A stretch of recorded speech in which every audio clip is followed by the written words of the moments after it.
तो वेक्टर मैंने आपको बताया था, वेक्टर क्वांटिटी होती है। वेक्टर क्या होती है? क्वांटिटी। तो बालक हमारे पास जितनी भी क्वांटिटीज हैं उनको दो चीजों में क्लासिफाई कर दिया गया, दो गुटों में तोड़ दिया गया। पहले को बोलते हैं हम वेक्टर, दूसरे को बोलते हैं हम स्केलर। स्केलर वो क्वांटिटीज होती है जिनकी बस वैल्यू होती है, जिनकी क्या होती है? बस वैल्यू। तो स्केलर क्वांटिटी वो क्वांटिटी है जिसकी बस वैल्यू है, क्या है? बस वैल्यू। और वेक्टर क्वांटिटी क्या होती है? जिसकी वैल्यू भी होती है और क्या होती है? डायरेक्शन। तो जिसकी वैल्यू और डायरेक्शन दोनों होती है उसे वेक्टर कहते हैं, स्केलर कहते हैं, वेक्टर कहते हैं। और स्केलर क्या है? जिसकी बस ओनली वैल्यू, दैट्स इट, सिर्फ वैल्यू होती है। अच्छा, एक सवाल, एक स्केलर क्वांटिटी का एग्जांपल दो यार। मैं पूछता हूं आपसे, बताना क्या मास वेक्टर है, स्केलर है? मास, मास 5 किलो, 10 किलो, 12 किलो, स्केलर है। डायरेक्शन थोड़ा होती है उसकी, है ना? अच्छा मुझे बताओ, क्या डिस्टेंस स्केलर है, वेक्टर है? मैं 4 मीटर चल के आया तो 4 मीटर क्या है? स्केलर। ठीक है। वॉल्यूम क्या है? स्केलर। और कोई एग्जांपल देना चाहेगा कोई? स्पीड, बहुत बढ़िया। स्पीड क्या होती है? स्केलर। एटलीस्ट ये 3-4 एग्जांपल हमें पता होने चाहिए, याद नहीं पता होने चाहिए कि स्केलर क्वांटिटी में डायरेक्शन का कोई रोल नहीं होता, उनमें डायरेक्शन की जरूरत ही नहीं होती, डायरेक्शन की जरूरत। अब आते हैं वेक्टर पे। अब ध्यान सुनना, ये डेमो क्लास नहीं है, ये क्लास है। वेक्टर क्वांटिटी क्या होती है? वेक्टर क्वांटिटी में क्या होता है? दुनिया में कोई भी वेक्टर क्वांटिटी जो होती है उसको आप लिख सकते हो, लिखते हैं हम, कैसे लिखते हैं? हम लिखते हैं वैल्यू इनटू, इनटू मतलब multiply, multiply direction. Value into direction, क्या भैया? प्लस भी लिख सकता था बच्चों में कि वैल्यू भी होती है, डायरेक्शन भी होती है, प्लस लगाया था बीच में, मैंने मल्टीप्लाई लगाया। इसके बहुत सारे कारण है, ये पूरा कॉन्सेप्चुअल बात है कि कोई भी वेक्टर क्वांटिटी लिखी जाती है वैल्यू इनटू डायरेक्शन, सही है? फॉर एग्जांपल अगर मैं बताऊं आपको कि लेट्स से किसी के, हम फोर्स का एग्जांपल, उस चलिए फोर्स से शुरू करते हैं। किसी बॉडी में फोर्स लग रहा है 5 न्यूटन टूवर्ड्स वेस्ट, तो इसमें वैल्यू क्या है? और डायरेक्शन? श्योर हो? तो डायरेक्शन आ गई वेस्ट और वैल्यू आ गई 5 न्यूटन, ठीक है? तो डायरेक्शन भी है और वैल्यू भी है। अब फिजिक्स की भाषा में वैल्यू को वैल्यू नहीं बोलते, वैल्यू को बोलते हैं मैग्नीट्यूड। क्या बोलते हैं? मैग्नीट्यूड। और डायरेक्शन को डायरेक्शन ही बोलते हैं। तो दुनिया में कोई भी वेक्टर होता है उसको आप लिख सकते हो मैग्नीट्यूड इनटू डायरेक्शन। पेन नहीं चलाना, vector is equal to magnitude into direction. यहां तक क्लियर है भैया? डायरेक्शन होना कंपलसरी है। अरे बालक, उसे वेक्टर वाले ग्रुप में इसीलिए रखा गया क्योंकि उस क्वांटिटी में डायरेक्शन बताना मैंडेटरी था, समझ रहे हो? अब रिलेशन समझना। डिस्टेंस आपका क्या है? स्केलर। क्या है? स्केलर। मैं 4 मीटर चला, मैं 4 मीटर, ठीक है, ये स्केलर है। लेकिन डिस्प्लेसमेंट क्या होती है? वेक्टर। डिस्प्लेसमेंट क्या होती है? वेक्टर। तो डिस्प्लेसमेंट अगर वेक्टर है तो आप मुझे डिस्प्लेसमेंट का एग्जांपल देंगे कोई? हिंदी में एग्जांपल दो जरा डिस्प्लेसमेंट का। कैसे बात करेंगे डिस्प्लेसमेंट? अगर मैं ये बोलता हूं मैं 10 मीटर चला तो ये डिस्टेंस है। मैं बोलता हूं मैं अपने घर से 10 मीटर चला ईस्ट की दिशा में, तो ये क्या है? डिस्प्लेसमेंट। क्या है? डिस्प्लेसमेंट। अगर आपने वो एक्स और वाई कोऑर्डिनेट सिस्टम सुना है कभी, तो मैं आपको बोलूं कि कोई body x is equal to 0 से x इज इक्वल टू 7 तक चली गई, 0 से कहां तक चली गई? 7 तक। तो ये जो है ये डिस्टेंस है या डिस्प्लेसमेंट है? डिस्प्लेसमेंट है। क्या है?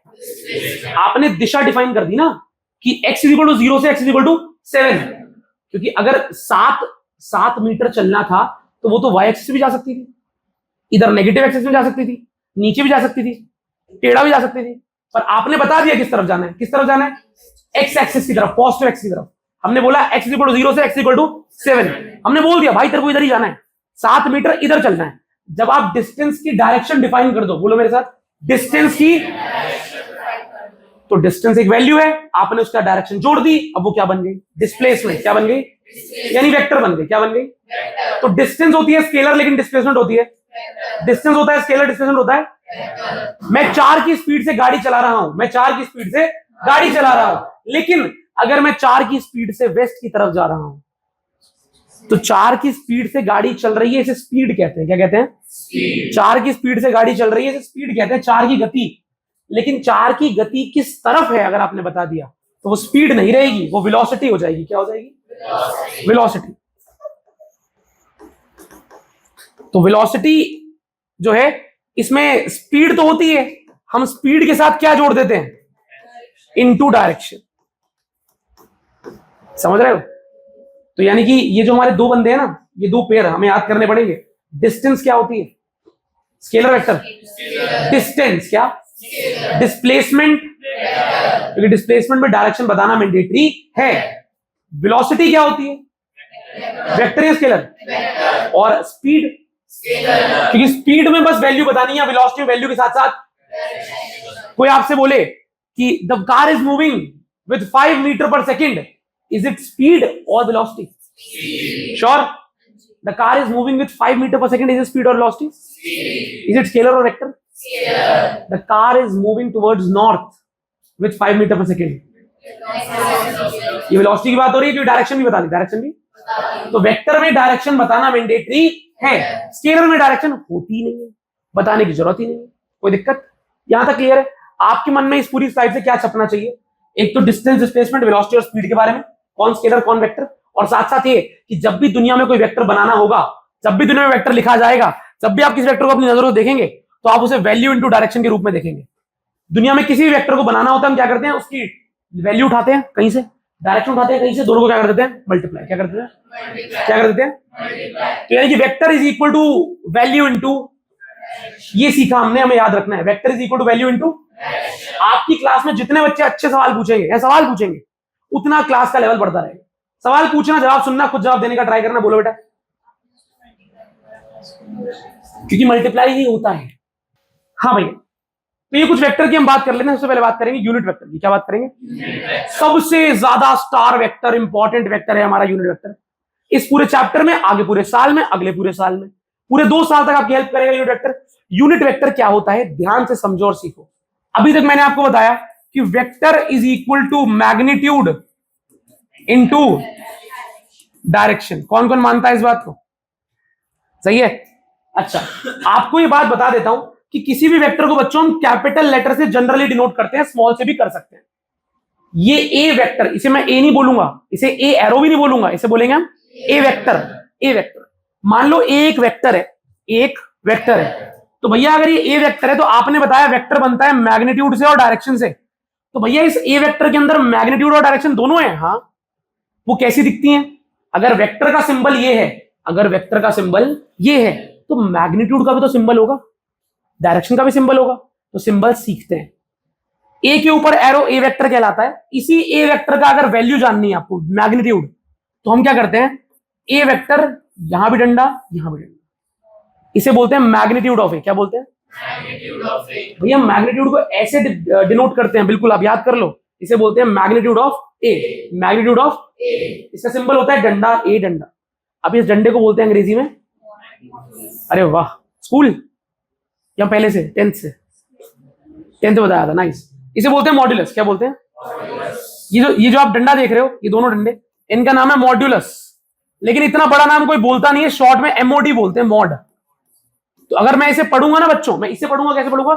इसे मैं पढ़ूंगा ए वेक्टर। क्या? मॉड ए। क्या? मॉड ए क्या बताता है? एक वेक्टर के अंदर दो चीजें होती हैं, मैग्नीट्यूड और डायरेक्शन। बोलो, मैग्नीट्यूड और, दोबारा बोलो नेकी साहब, मैग्नीट्यूड और, मैग्नीट्यूड और। तो ये मैग्नीट्यूड है और ये डायरेक्शन। डायरेक्शन क्या होगी बताओ यार? पता है किसी को? बताया यार, मजा आएगा। अब यहां पे अगर किसी ने स्कूल में वेक्टर पढ़ा है तो फिर वो बच्चा चेक हो जाएगा कॉन्सेप्चुअली कितना स्ट्रॉन्ग। इधर, अच्छा एरो इधर बना है इसलिए इधर। बालक सुनो, दुनिया में कोई भी वेक्टर जब बनाते हैं, लिखते हैं उसका नाम, तो वो वेक्टर इस तरफ हो, उस तरफ हो, उस तरफ हो, उस तरफ हो, एरो हमेशा इधर ही लगाते हैं। ये एरो बस एक सिंबल है, ये नहीं बता रहा इस तरफ है। तो मैं आपसे बोल रहा हूं, मैंने ए वेक्टर को डिनोट ऐसे कर दिया, उसकी वैल्यू को डिनोट ऐसे कर दिया, मॉड ए से। कैसे बोलो? मॉड ए बोलो। लेकिन डायरेक्शन को डिनोट कैसे करते हैं? स्कूल में अरे मेरे को लगा पढ़ा है तुमने, पढ़ तो लिया भैया मैंने, मैं तो पैरेललोग्राम लॉ कर चुकी हूं। ठीक है, अब देखो जो मैं तुम्हें पढ़ा रहा हूं, ये बात ध्यान रखना, बड़े न्यूमेरिकल्स में सारे कॉन्सेप्ट काम आएंगे।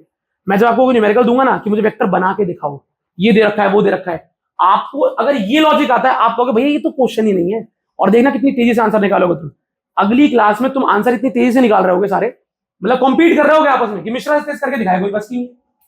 मिश्रा करेगा स्पीड में, ध्यान से देखिए मिश्रा। डायरेक्शन को डिनोट करते हैं बच्चों ए कैप से। कैसे? इसे बोलते हैं ए कैप। क्या बोलते हैं? A cap.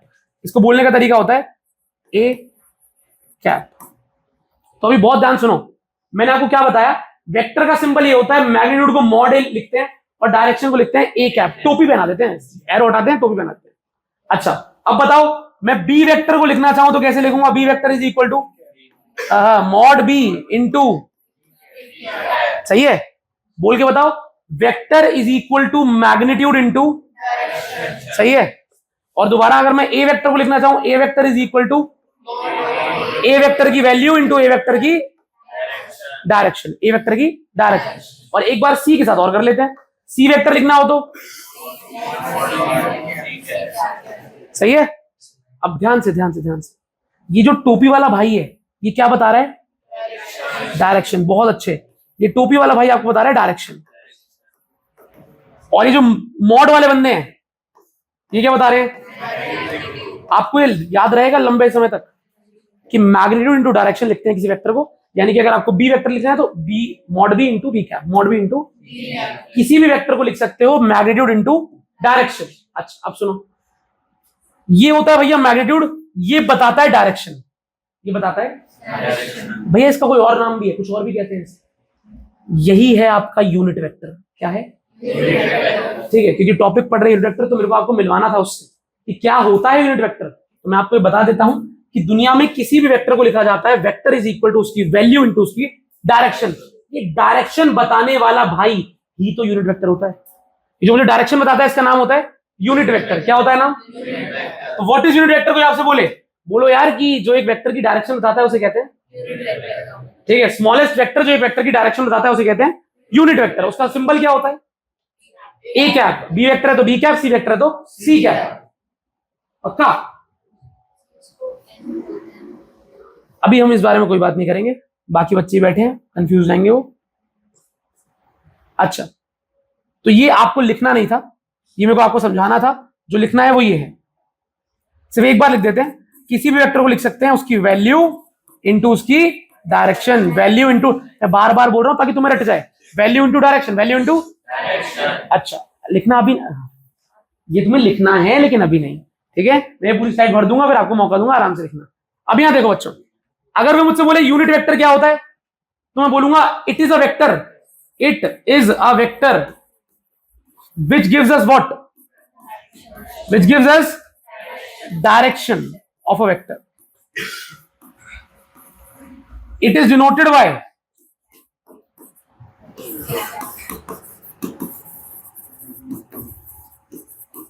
अगर कोई बोले यार इसका एक फॉर्मूला भी बता दो, क्या आपको यहां वाले इस एक्सप्रेशन से ए कैप का फॉर्मूला निकालना समझ में आ रहा है? भैया अगर वो मल्टीप्लाई वाले को डिवाइड में ले आए तो फॉर्मूला आ जाएगा, शायद आ जाएगा। है भाई आलोकित बता भाई, मुझे ये टोपी वाले ए का फॉर्मूला निकालना है भाई, बता कैसे निकलेगा? इसकी वैल्यू निकालनी है मुझे, मल्टीप्लाई में है तो फिर क्या करूं? डिवाइड में ले आए, डिवाइड में ले आऊंगा तो ऊपर वाले का नाम बोलियो, नाम क्या है ऊपर वाले का? बोल क्या बोलते हैं? हाँ भाई पूछ रहा हूं, इसको क्या बोलते हैं? ए वेक्टर। क्या बोलते हैं? और इसे बोलते हैं मॉड ए। क्या बोलते हैं? आदत डालो, आदत डालो बच्चों। तो मॉड ए को नीचे ले आता हूं तो यार तुम बताओ क्या मैं सही लिख रहा हूं? A cap is equal to A vector upon, किसको लगता है भैया आसान है? फॉर्मूला तो फॉर्मूला तो बहुत आसान है। कोई मुझसे पूछेगा कि यूनिट वेक्टर का फॉर्मूला बताओ तो मैं सिंपल बोल दूंगा A vector upon mod A, A vector upon. अच्छा अगर वेक्टर का नाम बी है तो B vector upon is equal to B cap, is equal to, समझ रहे हो? सिंबल से फर्क नहीं पड़ता, तुम समझ रहे हो ना? टोपी मतलब यूनिट वेक्टर, टोपी मतलब, दोबारा से यूनिट वेक्टर के बारे में पहली बात क्या पता होनी चाहिए, ये हमें क्या बताता है? Symbol, formula A cap is equal to vector upon mod A, vector upon. तो इसको हम बोलते हैं वेक्टर को डिवाइड कर दो उसके किससे? मैग्नीट्यूड से। वेक्टर का मैग्नीट्यूड मतलब जानते हो? वैल्यू, वही बताया था मैंने। किसी वेक्टर को उसकी वैल्यू से डिवाइड करो, किसी वेक्टर को उसकी वैल्यू से डिवाइड करो, क्या आ जाता है? Unit vector. क्या आ जाता है? क्या आ जाता है? तो बालक मैं आपको सिंबल का मतलब तो बता रहा हूं, और यूनिट वेक्टर क्या बताता है? डायरेक्शन। यानी कि यूनिट वेक्टर निकालना बहुत आसान है, वेक्टर को डिवाइड कर दो उसके मैग्नीट्यूड से। ठीक है भैया? भैया ये वेक्टर दिखता कैसा है, इसका सिंबल कैसा होगा, फॉर्मूले में न्यूमेरिकल में कैसा आएगा, सबकी बात करेंगे आराम से। अभी बस यूनिट वेक्टर समझ लो, समझ गए? अच्छा, अच्छी बात क्या है, देखो इधर, क्या आप ये बोल सकते हो कि जो हमारे वेक्टर की डायरेक्शन होगी वही यूनिट वेक्टर की डायरेक्शन होगी? हाँ ना बोल ले, हाँ या ना बोलो जो लगता है। जो हमारे वेक्टर की डायरेक्शन है वही यूनिट वेक्टर की डायरेक्शन है, क्या लगे? अरे यूनिट वेक्टर क्या बता रहा है? हमारे वेक्टर की डायरेक्शन। तो ऑब्वियसली जो बड़े वेक्टर की डायरेक्शन होगी वही यूनिट वेक्टर भी तो सेम ही होगी, नहीं होगी? तो यूनिट वेक्टर की डायरेक्शन वही है जो हमारे वेक्टर की डायरेक्शन है, हाँ ना बोलो? पक्की बात है? अच्छा, तो डिनोशन बताता हूं। मान लो ये आपका वेक्टर है ए वेक्टर, इसका यूनिट वेक्टर पता है कैसा होता है? एक छुटका सा वेक्टर इसी डायरेक्शन में ये रहा, इसे बोलते हैं ए कैप। हमारे ही वेक्टर की डायरेक्शन में एक छोटा सा वेक्टर जो मात्र क्या बताने का काम कर रहा है? डायरेक्शन। क्योंकि वैल्यू तो है नहीं इसकी, ना के बराबर वैल्यू, छोटू सा है। ठीक है, इसे कहते हैं यूनिट वेक्टर। क्या बोलते हैं? क्या बोलते हैं? क्या बोलते हैं? श्योर हो? समझ गए? अच्छा, एक सवाल, सवाल क्या, एक कॉन्सेप्ट ही लिख देता हूं मैं। यूनिट वेक्टर जो है भैया, है तो वो भी वेक्टर ना, है तो वो भी, और आपने बताया था कि वेक्टर में मैग्नीट्यूड भी होता है और डायरेक्शन भी होती है। मैग्नीट्यूड भी और भैया हमारे यूनिट वेक्टर की डायरेक्शन तो हमारे बड़े वाले वेक्टर जैसी है, छोटू वेक्टर की डायरेक्शन तो बड़े वाले वेक्टर जैसी है, मान गए। लेकिन छोटू वेक्टर का मैग्नीट्यूड कितना है, वैल्यू कितनी है उसकी? क्या वैल्यू होती है? यूनिट मतलब जानते हो? यूनिट मतलब क्या होता है? 1। तो इसीलिए यूनिट वेक्टर का जो मैग्नीट्यूड होता है वो क्या होता है? Unit vector has a magnitude equal to. इस पूरे सब में सबसे ज्यादा न्यूमेरिकल करने में कौन हेल्प करेगा? एक तो आपका ये वाला फॉर्मूला और एक ये कॉन्सेप्ट है। इन दोनों पे न्यूमेरिकल भरे पड़े हैं, अभी शीट मिलेगी हमें आगे, अगली क्लास में एक शीट मिलेगी, उसकी अगली क्लास में शीट मिलेगी। जो थर्ड क्लास शीट होगी वो पूरी इस पे बेस्ड होगी, इस फॉर्मूले पे बहुत यूज होगा इसका वहां पे। यूनिट वेक्टर का मैग्नीट्यूड क्या होता है? क्या होता है? क्या होता है? मैं कोशिश करूंगा आज क्लास के अंत में इसका क्वेश्चन भी तुम्हें करा दूं, जो सिर्फ इस लाइन पे बेस्ड है, कि जिसको पता ही नहीं है यूनिट वेक्टर का मैग्नीट्यूड 1 होता है वो क्वेश्चन सॉल्व ही नहीं कर सकता, और जिसको पता है कि इसका वैल्यू 1 होती है उससे वो क्वेश्चन 1 मिनट में, 1 मिनट छोड़ो 10 सेकंड में हो जाएगा। समझ रहे हो? तो यूनिट वेक्टर बोलो, का मैग्नीट्यूड क्या होता है? उसकी डायरेक्शन क्या होती है? बड़े मेन वेक्टर जैसी डायरेक्शन होती है। यूनिट वेक्टर की डायरेक्शन वही होती है जो मेन वेक्टर की होती है, बस उसकी वैल्यू क्या होती है? 1। डायरेक्शन सेम एज बड़ा vector but value is 1, denoted by A cap, denoted by B vector हुआ तो बी कैप, सी वेक्टर हुआ तो सी कैप। कोई दिक्कत? जब भी टोपी लगी है समझ जाओ यूनिट वेक्टर है, बोलो मेरे साथ, जब भी टोपी लगी है समझ जाओ, और यूनिट वेक्टर है तो उसकी वैल्यू क्या है? 1। वैल्यू क्या है? यूनिट मतलब 1, वैल्यू मतलब 1। यूनिट वेक्टर की वैल्यू हमेशा क्या होती है? 1। याद रखना, बिल्कुल भूलना मत, इतना काफी है तुम्हारे लिए जानने के लिए। अब आते हैं नल वेक्टर पे। नल वेक्टर कोई वेक्टर ही नहीं होता, नल वेक्टर मतलब बेचारा है ही नहीं, समझ रहे हो? नल वेक्टर एक ऐसा वेक्टर होता है जिसका मैग्नीट्यूड यानी वैल्यू 0, नो डायरेक्शन। भैया डिनोट कैसे करते हैं? ये देखो, ये डॉट है ना, ये डॉट। अब मैं तुमसे बोलूं ये डॉट किस तरफ है? इस तरफ है, ऊपर है, नीचे, कहां है? कहीं भी नहीं है, कोई भी डायरेक्शन नहीं है। इस डॉट की वैल्यू क्या है? कोई वैल्यू होती नहीं भैया। अगर थोड़ा सा भी लेंथ होती बच्चों तो हम बोलते हैं यार इतना लंबा है तो कुछ ना कुछ वैल्यू तो होगी, बहुत लेंथ है तो ज्यादा वैल्यू होगी, लेकिन यहां पे तो कोई लेंथ ही नहीं है, कोई वैल्यू। तो नल वेक्टर क्या होता है? No magnitude no direction, no magnitude. तो एक ऐसा वेक्टर जिसका मैग्नीट्यूड भी नहीं होता और उसे कहते हैं नल वेक्टर। मैग्नीट्यूड भी नहीं है, डायरेक्शन भी नहीं है, क्या नाम? यहां तक क्लियर है? क्लियर है, क्लियर है, क्लियर। हाँ, अरे वाह, दर्द हो गया यार। तुम क्या पढ़ रहे हो यार? ये तो तू स्कूल में अच्छे में, तुझे पढ़ा दिया वेक्टर स्वान? कोई और स्कूल में वेक्टर पढ़ाएगी स्कूल में? Intro start. क्या कर रहा है? सीधा बैठ। तो नल वेक्टर बताया था, यूनिट वेक्टर ही नल वेक्टर होता है। कैसे? जीरो वेक्टर और नल वेक्टर होता है बच्चों, समझ रहे हो? नल वेक्टर को बेचारे गरीब को कहते हैं जीरो वेक्टर, कुछ है ही नहीं ना, सब तो जीरो है इसका, है क्योंकि वेक्टर है। हम केस लेके चलते हैं इसका, केस अच्छा सवाल है आपका, हम केस लेके चलते हैं। मान लो मानोगे? हाँ, मानना नहीं है फिजिक्स में, जानना है। पूछो भैया क्यों मान ले, बोलो। क्योंकि मैं आपको समझाऊंगा, आप मानने पर मजबूर हो जाओगे। सुनो, यहां पे एक बॉक्स पड़ा है, इस पर फोर्स तो वेक्टर क्वांटिटी आना बोलना, वेक्टर है भाई। इधर लग रहा है इसमें 5 न्यूटन, इधर लग रहा है 5 न्यूटन। नेट फोर्स क्या है? 0। तो F vector is equal to 0। तो अब फोर्स तो कैंसिल हो गया। क्या ये बॉक्स किसी तरफ जाएगा? नहीं। मतलब कोई डायरेक्शन भी नहीं है, और वैल्यू क्या है? 0। तो क्या हो गया? Null vector. Value 0, no direction. वो बॉक्स तो वहीं रहेगा ना, इधर 4 इधर 10, किधर जाएगा? इधर जाएगा। इधर 4 न्यूटन धक्का लगा रहा है, इधर 10 न्यूटन लगा, इधर जाएगा बॉक्स, इधर जाएगा। श्योर हो?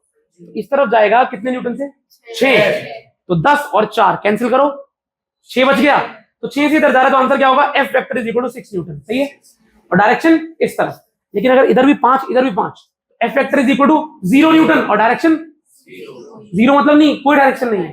तो अब ये फोर्स वेक्टर क्या बन गया? Null vector. क्या बन गया? Null vector. तो कई बार ऐसे वेक्टर्स होते हैं जिनकी कोई वैल्यू नहीं आती, कोई डायरेक्शन नहीं आती, तो हम बोल देते हैं नल वेक्टर। सही है। अब हम ये थोड़ा ना बोलेंगे जीरो वैल्यू आ रही है, कोई डायरेक्शन नहीं है, तो फोर्स को वेक्टर क्यों बोल रहे हो? अरे फोर्स तो होता ही वेक्टर है, वो तो एक स्पेशल केस में उसकी वैल्यू क्या आ गई? 0, इसलिए बोलते हैं जीरो वेक्टर। कोई दिक्कत? अब समझ। चलिए, ये हम बात पहले कर चुके हैं, फिर भी दोबारा करेंगे। इक्वल वेक्टर क्या होते हैं? मैग्नीट्यूड भी इक्वल, क्या? और डायरेक्शन भी सेम, डायरेक्शन भी इसे कहते हैं इक्वल वेक्टर। क्या कहते हैं? एक बार जानकारी के लिए, वेक्टर को एरो से डिनोट करते हैं बच्चों, एरो से डिनोट करते हैं। वेक्टर को किससे डिनोट करते हैं? जितनी एरो की लंबाई होती है उतना वेक्टर की वैल्यू होती है। हम वेक्टर की वैल्यू का अंदाजा किससे लगाते हैं? एरो की लंबाई से। मैं बोलूंगा ये भी एक वेक्टर है, ये भी एक वेक्टर है, इसका नाम ए है, इसका नाम बी है, तो कौन ज्यादा, किसकी वैल्यू ज्यादा होगी? कॉमन, ए वेक्टर की वैल्यू ज्यादा, बी की वैल्यू कम है। तो वेक्टर जिस तरफ मुड़ा होता है उससे डायरेक्शन का अंदाजा लगता है, और वेक्टर की लंबाई से उसकी वैल्यू का। अब ये दो जो वेक्टर मैंने बनाए हैं, इन दोनों की लेंथ क्या? ऑलमोस्ट, तो मतलब वैल्यू क्या होगी? इक्वल। और डायरेक्शन दोनों की पैरेलल लग रही है, सेम डायरेक्शन में है क्या? तो डायरेक्शन भी क्या होगी? सेम। तो डायरेक्शन भी सेम होगी, तो दोनों सेम, तो इसलिए हमने बोल दिया क्या है ये? Equal vector. क्या क्या है? अब आते हैं इस पे। क्या इन दोनों वेक्टर की मैं बात करूं, क्या ये दोनों वेक्टर जो आपको दिख रहे हैं इनकी वैल्यू सेम है? वैल्यू सेम है इनकी। कैसे बता ला? लेंथ को देखकर। किसको देखकर? तो अगर इसका नाम ए है, इसका नाम बी है, मैं तुमसे पूछूं किसकी वैल्यू ज्यादा? और याद रखो मैं वैल्यू बोल रहा हूं क्योंकि पहली क्लास है, पर एक्चुअली मुझे क्या बोलना चाहिए? मैग्नीट्यूड। किसका मैग्नीट्यूड ज्यादा? ए का। तो मैं बोलूंगा, अगर मैं तुम्हें बताऊं, मैं बोलूंगा ऐसे कि ए का मैग्नीट्यूड, सही लिखा है मैंने? सही लिखा है simple, is greater than B का मैग्नीट्यूड। सही लिख रहा हूं? पक्का? मैग्नीट्यूड को लिखते हैं मॉड से। किसे? मॉड से। तो mod A is greater than mod B. अच्छा, डायरेक्शन का बताओ, क्या दोनों की दिशा ऑलमोस्ट सेम है? डायरेक्शन तो अगर अगर अगर मैग्नीट्यूड डिफरेंट हो और वैल्यू, सॉरी वैल्यू कह रहा हूं, डायरेक्शन बिल्कुल सेम हो, तो क्या बोलोगे? Direction same. तो हम बोल देते हैं भाई वेक्टर क्या है हमारे? पैरेलल। क्या है? पैरेलल। ये इक्वल है, ये पैरेलल है। ठीक है। एक सवाल जल्दी से ऐसा बोलना है इंस्टेंटली, सारे पैरेलल वेक्टर्स इक्वल वेक्टर्स होते हैं? अरे यार ये इंस्टेंट कैसे था? एकदम से बोलना था। सारे पैरेलल वेक्टर इक्वल वेक्टर होते हैं? True false? फॉल्स। सारे पैरेलल वेक्टर इक्वल वेक्टर नहीं होते? ट्रू। सारे इक्वल वेक्टर पैरेलल वेक्टर होते हैं? सारे इक्वल वेक्टर पैरेलल वेक्टर होते हैं? फॉल्स बोलोगे? दोबारा सुन लो, सारे इक्वल वेक्टर पैरेलल वेक्टर होते हैं? सारे इक्वल वेक्टर पैरेलल होते हैं। इक्वल वाले जो इक्वल है उनकी डायरेक्शन सेम है और वैल्यू भी सेम है। पैरेलल होने के लिए क्या सेम होना चाहिए? वैल्यू सेम हो ना हो चलेगा ना, हो ना हो। तो यहाँ मैग्नीट्यूड डिफरेंट हो या सेम हो, फर्क नहीं। पैरेलल मतलब बिल्कुल सेम डायरेक्शन में होने चाहिए। क्या होने चाहिए? सेम डायरेक्शन में। क्या ये इक्वल वेक्टर हमेशा सेम डायरेक्शन में होते हैं? हाँ ना बोलो। तो सारे इक्वल वेक्टर क्या होते हैं? लेकिन सारे पैरेलल वेक्टर इक्वल वेक्टर, ऐसा असर्शन रीजन स्कूल के यूटीज में दिखता है। तो आपको पता होना चाहिए कि इक्वल मतलब डायरेक्शन भी सेम, और पैरेलल मतलब बस डायरेक्शन सेम, वैल्यू सेम हो तो भी चलेगा, ना हो तो भी चलेगा। सही है। तो every parallel vector is somehow, every parallel vector is somehow a equal vector. True, false? Every parallel vector is a equal vector. सोच के बोलो। Every parallel vector is a equal vector. False. But every equal vector is a सही है। धीरे धीरे आएगा। अगर 11वीं की किसी भी फिजिक्स क्लास में तुम्हें ये ना लगे यार ये चीज अटकी, तो मतलब तुम पढ़ने नहीं आए थे। अटकना तो चाहिए, अटकेगी चीज, समझ रहे हो ये बात? अगर तुम्हें मैं अटकने वाले नहीं पढ़ाऊंगा, भारी नहीं पढ़ाऊंगा तो अटकेगा भी नहीं। मुझे भारी पढ़ाना पड़ेगा, तुम्हारा लेवल दिमाग का अपग्रेड करना है। मुश्किल चीजें आएंगी तो मुश्किल लगेंगी, लेकिन अगर मुश्किल कभी भी किसी क्लास में कुछ भी ना लगे, ये तो सब बिल्कुल आता है मेरे को बचपन से, तो मतलब तुम्हारा क्लास लेने का फायदा नहीं है। ठीक है, तुम्हें तभी पढ़ना है जब तुम्हें कुछ नया मिले, कुछ नया जो तुम्हें इरिटेट भी कर सकता है और अच्छे समझ भी आ सकता है। अभी बताओ ये क्या है? एंटी पैरेलल में मैग्नीट्यूड डिफरेंट भी चलेगा और इससे फर्क नहीं पड़ता। क्या डायरेक्शन क्या होनी चाहिए? क्या होनी चाहिए? ऑपोजिट लिखूं डिफरेंट लिखूं? ऑपोजिट है डिफरेंट? अगर मैं लिखता हूं डिफरेंट तो ये गलत नहीं हो जाएगा? एक वेक्टर ये रहा, एक वेक्टर ये रहा, इनकी डायरेक्शन अलग अलग है, डिफरेंट है, लेकिन ये एंटी पैरेलल है। क्या एंटी पैरेलल में क्या होना चाहिए? ऑपोजिट। मैग्नीट्यूड सेम हो भी सकता है, सेम नहीं भी हो सकता है। सही है। पूछना है कुछ? नहीं पढ़े हमने तो आएगा आगे। ये कोइनिशियल वेक्टर है पर ये एंटी पैरेलल नहीं है। एंटी पैरेलल की डायरेक्शन क्या होनी चाहिए? बिल्कुल। अच्छा अब बताना क्या ये एंटी पैरेलल है ना? एक दूसरे के ऑपोजिट है, वैल्यू सेम हो तो भी चलेगा, ना हो पैरेलल एंटी पैरेलल के लिए वैल्यू नहीं देखते, वैल्यू क्या देखते हैं? सेम डायरेक्शन में पैरेलल, ऑपोजिट डायरेक्शन में सेम डायरेक्शन में पैरेलल, ऑपोजिट में एंटी पैरेलल, सेम डायरेक्शन में ऑपोजिट में एंटी पैरेलल। सही है, पक्का। अब आते हैं नेगेटिव वेक्टर। क्या? हाँ जी पूछो।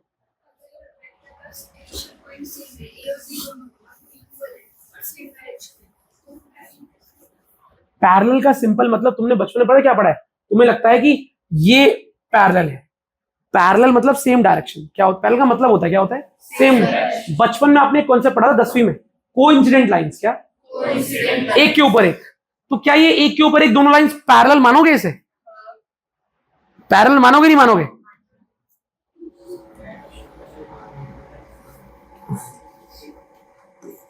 क्या येलो और व्हाइट लाइन पैरेलल है कि नहीं? क्या कहोगे? Parallel non parallel? पैरेलल है। तो एक के ऊपर एक होंगी तो भी पैरेलल होंगी, डायरेक्शन सेम है तो पैरेलल है। अच्छा मुझे बताओ नेगेटिव ऑफ वेक्टर से तुम्हारा क्या कुछ लगता है तुम्हें कि नेगेटिव वेक्टर का मतलब क्या है? नेगेटिव वेक्टर का मतलब ये होता है कि अगर आपका ए वेक्टर ऐसे है, ए वेक्टर, और गलती से आपने उसके आगे माइनस लगाना चाहा, भैया माइनस ए वेक्टर कैसा दिखेगा? तो माइनस ए वेक्टर ऐसा दिखेगा। माइनस साइन लगाने से डायरेक्शन बिल्कुल उल्टी हो जाती है। ये कॉन्सेप्ट है। किसी भी वेक्टर के आगे, किसी भी वेक्टर के आगे माइनस लगा दिया तो डायरेक्शन क्या हो जाएगी? ऑपोजिट हो जाएगी। बिल्कुल बता रहा हूं मैम। अच्छा बताओ माइनस लगाने से किस पे फर्क पड़ा? डायरेक्शन पे, वैल्यू पे? तो वैल्यू तो सेम है ना, वैल्यू तो सेम है। तो नेगेटिव वेक्टर में क्या होता है? दोनों की डायरेक्शन ऑपोजिट होती है और वैल्यू सेम होती है। आप देखो लंबाई बराबर है दोनों की, बस एक इस तरफ है एक बिल्कुल उसका उल्टा। तो ये बात हमें याद रखनी है। सही है, कोई दिक्कत? अच्छा एक बार पीछे कर रहा हूं, कुछ भी नोट करना है? वैसे करा है, कुछ करना है किसी को नोट? 2 स्लाइड्स और एक बार देखते हैं, सारा बेसिक हमारा वेक्टर का बेसिक हो जाएगा। इसे कहते हैं कॉन्करेंट वेक्टर। क्या कहते हैं? एक ही पॉइंट से स्टार्ट हो रहे हैं, आप इसे कोइनिशियल भी कहते हो, कॉन्करेंट भी कहते हो, ठीक है। कॉन्करेंट वेक्टर मतलब एक ही पॉइंट से स्टार्ट हो रहे हैं। किस स्टार्ट हो रहे हैं? तो इनका मैग्नीट्यूड बराबर हो, अलग हो, कुछ फर्क नहीं है, मैग्नीट्यूड कोई मतलब नहीं है, डायरेक्शन कोई मतलब नहीं है, बस इनका स्टार्टिंग पॉइंट क्या है? सेम। इनका स्टार्टिंग पॉइंट सेम होता है, वो एक ही पॉइंट से ओरिजिनेट करते हैं, कॉन्करेंट या कोइंसिडेंट वेक्टर कहते हैं, ठीक है। कॉन्करेंट वेक्टर क्या? कॉन्करेंट। अब कोइनिशियल बोलो, कॉन्करेंट बोलो, बात तो एक ही। यहां आ जाओ, क्या नाम है? कोप्लेनर। क्या मतलब कि जो एक ही प्लेन में होते हैं, एक ही। अब आप सोचो, ये सारे वेक्टर एक ही प्लेन में है, अलग अलग प्लेन में? प्लेन का मतलब क्या होता है कि अगर मैं कोई कार्डबोर्ड लूं और यहां पे ऐसे रख दूं तो ये सारे वेक्टर उसी कार्डबोर्ड पे आ जाएंगे ना। ऐसा तो नहीं होगा कोई ऐसे बाहर निकल रहा होगा टेढ़ा, कोई अंदर जा रहा होगा, नहीं ना। तो अगर मैं एक ही प्लेन लेता हूं और सारे वेक्टर उसी पे आ जाते हैं, ऐसे ऐसे करके हैं उसी प्लेन के ऊपर, ना अंदर की तरफ ना बाहर की तरफ, उसी प्लेन के ऊपर आ गए, तो उन्हें कहते हैं कोप्लेनर। क्या? एक ही प्लेन में आने वाले वेक्टर कहलाते हैं कोप्लेनर। जो वेक्टर एक ही प्लेन में होते हैं।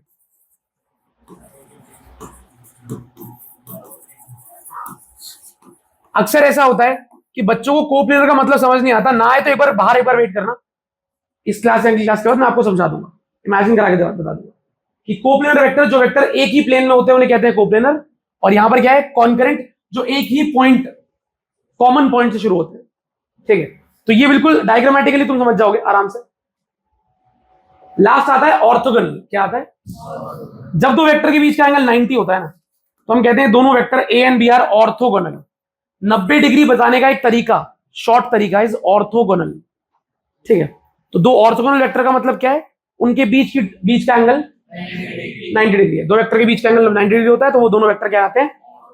Same direction, parallel, opposite, anti parallel, 90 degree नहीं, परपेंडिकुलर वेक्टर बोलेंगे या ऑर्थोगोनल बोलेंगे, और क्या।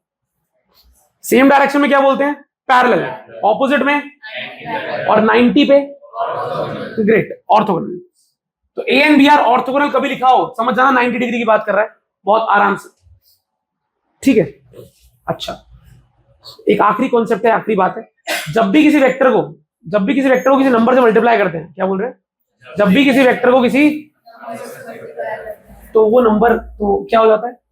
जब भी किसी वेक्टर को किसी नंबर से मल्टीप्लाई करते हैं तो उस वेक्टर का मैग्नीट्यूड उसी नंबर से मल्टीप्लाई हो जाता है। क्या हो जाता है? किसी वेक्टर का मैग्नीट्यूड 5 है, कितना है? किसी वेक्टर का मैग्नीट्यूड कितना है? आपने उस वेक्टर को बाहर से मल्टीप्लाई कर दिया 2 से, तो वेक्टर को जब 2 से मल्टीप्लाई करोगे तो मैग्नीट्यूड भी 2 से मल्टीप्लाई हो जाएगा। डायरेक्शन पे कोई असर नहीं पड़ता। एक वेक्टर है जिसकी वैल्यू 2 है, आपने उस वेक्टर को 4 से मल्टीप्लाई कर दिया, तो उसका मैग्नीट्यूड की वैल्यू पहले 2 थी, अब कितनी हो जाएगी? 4 से मल्टीप्लाई किया वेक्टर को 4 से मल्टीप्लाई करोगे तो मैग्नीट्यूड भी 4 से मल्टीप्लाई हो जाएगा। पहले वेक्टर की वैल्यू 2 थी, लेट्स से वेक्टर की वैल्यू थी 2, आपने उस वेक्टर की वैल्यू को नहीं, वेक्टर को ही 2 से मल्टीप्लाई करा। वेक्टर की वैल्यू भी 2 थी, आपने 2 से मल्टीप्लाई कर दिया, तो अब बताओ वेक्टर की नई वैल्यू क्या हो जाएगी? 4। फॉर एग्जाम्पल मैं आपसे कहता हूं, ये वेक्टर है के, ए वेक्टर है जिसकी वैल्यू 5 है। कितनी वैल्यू है इसकी? ए वेक्टर की वैल्यू 5 है और मैंने इस वेक्टर को के से मल्टीप्लाई कर दिया, के ए वेक्टर। तो मैं आपसे पूछ रहा हूं, जो के ए वेक्टर है इसकी वैल्यू कितनी है? ए वेक्टर की वैल्यू 5 थी, इस ए वेक्टर को मल्टीप्लाई कर दिया किससे? के से। तो ये जो के ए वेक्टर बन गया, इसकी वैल्यू कितनी होगी? सिर्फ ए की 5 थी, के ए की कितनी होगी? 5k। आपने वेक्टर को के से मल्टीप्लाई किया, वैल्यू भी के से मल्टीप्लाई हो गई। फॉर एग्जाम्पल, एक ए वेक्टर है, उसकी वैल्यू है आपके पास 4, आपने ए वेक्टर को 20 से मल्टीप्लाई किया, 20 ए वेक्टर, इस 20 ए वेक्टर का मैग्नीट्यूड कितना होगा? जब वेक्टर 20 से मल्टीप्लाई होता है तो वैल्यू भी 20 से मल्टीप्लाई हो जाती है। तो वेक्टर को 20 से मल्टीप्लाई किया तो वेक्टर की वैल्यू कितनी हो जाएगी अब? 80। मैं आपको बस ये बताना चाहता हूं कि एक वेक्टर है, जो हमने स्टार्टिंग में बात करी थी, वेक्टर किससे बनता है? वैल्यू और डायरेक्शन। किससे? जब एक वेक्टर वैल्यू और डायरेक्शन से बनता है, स्लाइड नंबर 1 तो यही कह रही थी भाई कि एक वेक्टर बनता है वैल्यू और डायरेक्शन से। तो अगर एक वेक्टर बनता है वैल्यू और डायरेक्शन से, तो जब आप एक वेक्टर में कोई नंबर मल्टीप्लाई करते हो तो ये नंबर कहां जाता है? डायरेक्शन के पास या वैल्यू के पास? किसके पास? वैल्यू। वेक्टर 5 से मल्टीप्लाई होगा, वैल्यू भी 5 से मल्टीप्लाई हो जाएगी। वेक्टर 20 से मल्टीप्लाई होगा, वैल्यू भी 20 से मल्टीप्लाई हो जाएगी। डायरेक्शन में कोई असर नहीं पड़ेगा। ठीक है, तो कॉन्सेप्ट सेज जब आप किसी वेक्टर को किसी नंबर से मल्टीप्लाई करते हो तो उसकी वैल्यू भी उसी नंबर से मल्टीप्लाई हो जाती है, डायरेक्शन पर कोई असर नहीं पड़ता। ठीक है, तो अगर ये ए वेक्टर है बच्चों, किसी ने मुझसे कहा 5A वेक्टर बना के दिखाओ, ये बन गया 5A वेक्टर। क्या मैंने वैल्यू को इतने से बड़ा कर दिया, लेकिन डायरेक्शन अब भी सेम है। तो डायरेक्शन सेम रही लेकिन वैल्यू बदल गई। ठीक है, तो अगर एक वेक्टर को 3 से मल्टीप्लाई करोगे तो उसकी वैल्यू, एक वेक्टर को 3 से मल्टीप्लाई करोगे उसकी वैल्यू भी 3 से मल्टीप्लाई हो जाएगी। वेक्टर को 5 से मल्टीप्लाई करो उसकी वैल्यू भी 5 से। एक वेक्टर को 100 से मल्टीप्लाई करो उसकी वैल्यू 100 से। लेकिन क्या सेम रहेगा? क्या सेम रहेगा? ठीक है, सारे काइंड, सारे तरीके।